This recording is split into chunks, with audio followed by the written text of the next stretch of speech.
welcome back to Most Amazing Top 10. My name is Danny Burke and I have to say I do get along with my co-hosts here on this channel, Landon and Rebecca. They're great guys. I'm quite lucky though because a lot of people out there don't really get on with the people they work with like at all, especially celebrity actors. Now sometimes this does actually make their acting better, but a lot of the time it doesn't really at all. But every time there's an interesting story behind it. So let's get right into those interesting stories with our number 10, Kenny Baker and Anthony Daniels, but you guys might know them as R2-D2 and C3PO, so that's how I'm going to call them. So the story goes that one day on the set of the original Star Wars movies, R2-D2 walked up to C3PO in the cafeteria and said hello. Apparently C3PO ignored him and R2-D2 said in an interview it was one of the rudest things that anyone has ever done to him, and things turned pretty sour from there. Now luckily the two actors never really got a chance to fight that much on set because they actually spent most of the time there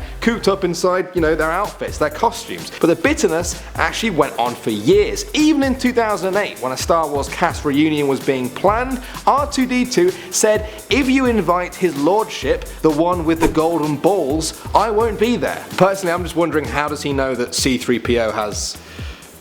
yeah, never mind. Moving on to number 9 now, we have Tom Hardy and Charlize Theron in Mad Max Fury Road. Now their two characters had a pretty turbulent relationship, you could say, as they worked together to achieve their goals and even ended up forming something you might call a friendship. Now you might think that working on such a big movie like Mad Max might make these actors form a real life friendship, but it was not the case with these two. Apparently playing such intense characters who started off disliking each other actually bled through into real life, and the two really struggled to get along when the cameras weren't rolling. But Charlize said she does not regret that they weren't all chum.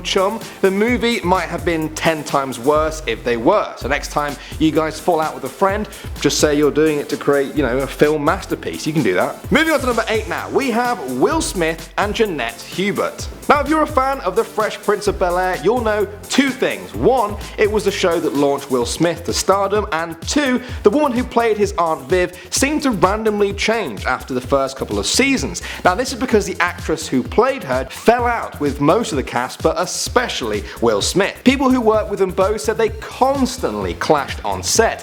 He said that she never liked the fact that he was the star of the show and not her instead. And she said he's an egomaniac who loves himself and he still hasn't grown up. Now if she thinks that about Will Smith, then I really hope she never meets Jaden. Alright, next up now at number 7 we have Charlie Sheen and Selma Blair. Now Charlie Sheen has been a bit of a love him or hate him kind of guy throughout his whole career, you could say, and he's rubbed quite a few people up the wrong way, if you get what I mean. Now one of those people was co-star Selma Blair on the set of Anger Management. Apparently she criticised Charlie for his poor work ethic. Apparently she complained that everyone had to wait for Charlie while he sat in his trailer learning lines and taking his sweet time about it. Now when Charlie heard about this complaint, he apparently sent her a very nasty text calling her a and then said the show was getting rid of her. Ouch. She's now absolutely convinced that Charlie was behind her getting booted from the show. Now apparently someone from Charlie's team told TMZ that she was in way less scenes than Charlie, so he had more lines to learn, and that when you work 12 hours a day and have 3 girlfriends at home, it's hard to memorize all the lines for tomorrow.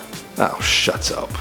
Moving on to number 6 now, we've got William Shatner and George Takei. Now they played Captain Kirk and Lieutenant Sulu in the first ever series of Star Trek, but while Kirk was always called Captain Kirk, Sulu was often just called Mr. Sulu, and it feels like that difference in rank might have bled through to their off-screen relationship. It's been over 45 years since the show ended and they still aren't friends. Takei felt that Shatner was very self-centered on the show and that he often acted like he didn't even know him at all. He even claimed that Shatner got the Star Trek script changed so that he couldn't become commander of a starship. Guys, this is actually what happens if you fall out with your co-workers in life, you lose command of a starship. Now Shatner denied all of this and said in 2015 that Takei is a very disturbed individual. He also complained that Takei never invited him to his wedding in 2008. But to be honest, if you lost me command of a starship, you're not coming to my wedding either, mate. I'm sorry, you've crossed the line there. Alright, at number 5 now, we have Johnny Depp and Angelina. Angelina Jolie. Now, if you had to hire the most Hollywood actors out there to star in a Hollywood movie, a lot of people would probably go for Johnny and Jolie. They're pretty much Hollywood royalty, right? What can go wrong for this movie? Well, the movie they starred in, The Tourist, was a bit of a flop, to say the least. A pretty big flop. Alright, a massive flop. Technically, they should have enough on-screen chemistry to kill a horse, but they couldn't produce sparks if you gave them a lighter. Apparently, Angelina was very passionate about the movie leading up to it and became increasingly annoyed because she felt Johnny didn't clean himself up, apparently. But come on, like, have you seen Jack Sparrow? Johnny is best when he's a total mess. Johnny actually hit back by saying she was totally full of herself. If you're looking for evidence of this feud in the actual movie, just look at that bit in the movie where their facial expressions don't change at all. Yeah, that's basically the whole thing. Okay, moving on to number 4 now. We have Jim Carrey and Tommy Lee Jones. Now, for many people, Jim Carrey was at the absolute height of his career when he appeared in the 1995 movie Batman Forever. He was the hot new thing in Hollywood, so everyone was fascinated to see how he would perform alongside veteran actor Tommy Lee Jones. Probably the most excited person out of everyone was actually Jim Carrey himself, who was a huge fan of Tommy. But the feeling was not reciprocated. According to Carrey, he walked up to Tommy before filming their famous Riddler's Lair scene, and Tommy stood up, hugged him, and said, "I hate you. I really don't like you. I cannot sanction your buffoonery." It's actually one of the best quotes I've ever heard, to be honest. Now, Jim said he thinks Tommy was jealous of his recent success and he was a little bitter about it, but come on. "I cannot sanction your buffoonery" has to be one of the best lines ever. I don't know what he means by that. Jim Carrey has never played a buffoon ever, right? Excuse me, I'd like to ask you a few questions.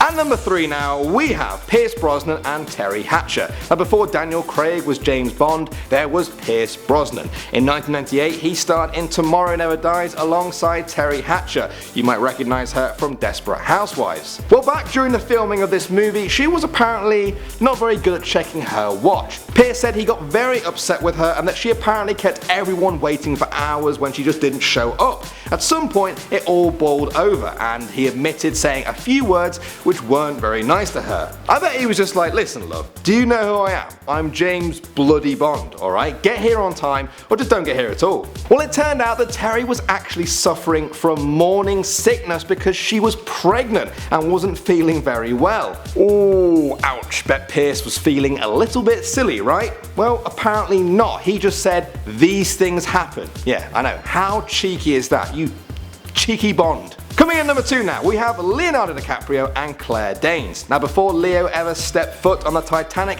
he was Romeo to Claire Danes' Juliet in the 1996 film adaptation of the Shakespeare classic. On screen, they were a steamy hot mess. He was wearing knight's armor and a fantastically horrific shirt, just like mine, and she was dressed as a fairy and, staring at him through fish tanks. It's a great on-screen romance. But on set, Claire apparently found Leo very immature. Despite the fact that she was 17 and he was 21, she thought that Leo acted like a bit of a child. He apparently kept pulling pranks on the cast and crew all the time, non-stop, and Claire was just having none of it. She didn't want to see him unless they actually had a scene to film together, and he thought she was a bit stuck up because, she didn't like his pranks. He was probably saying, "It's a prank, bro," like 20 years ago. Alright, at number 1 now, we have Ryan Gosling and Rachael McAdams in The Notebook. Yes, some people think this is one of the greatest romance movies of like the last 20 years, but actually the two lead actors butted heads quite a bit. In an interview with VH1, the director of The Notebook, Nick Cassavet, said that he struggled to stop the two from fighting,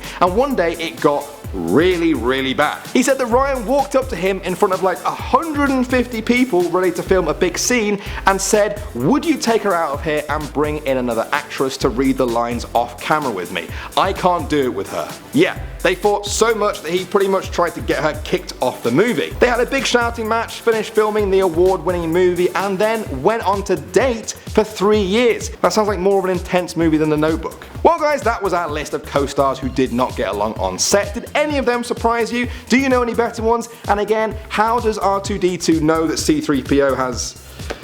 Yeah, never mind again. Don't forget to leave all your lovely comments and suggestions down there in the comments section. Like this video if you liked it in any way, shape or form. Subscribe if you haven't done so already. Thanks for watching Most Amazing Top 10. My name is Danny Burke. You can find me on Instagram somewhere down there, and I'll see all you guys in a bit.